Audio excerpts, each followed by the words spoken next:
Gjatë fundjavës së kaluar 3 dhe 4 janar, policia ka regjistruar gjithsej 1402 shkelje në trafik në të gjithë vendin, ndërsa 13 persona janë privuar nga liria për drejtim të pakujdesshëm të automjetit.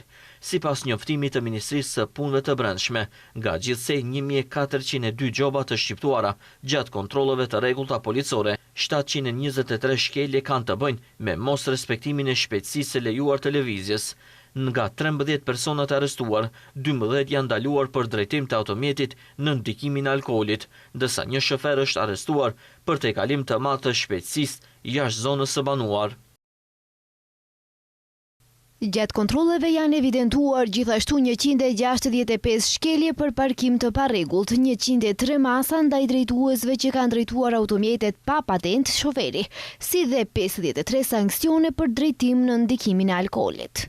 Janë sanksionuar edhe 5 këmsorë, ndërsa 54 pjesëmarrës në trafik janë gjobitur për mos vendosje të rripit të sigurisë.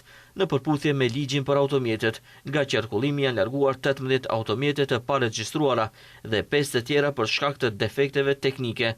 Po ashtu, janë gjobitur edhe 5 shofer për mos respektim të kushteve lidhur me rrësimin e xhamave të automjeteve.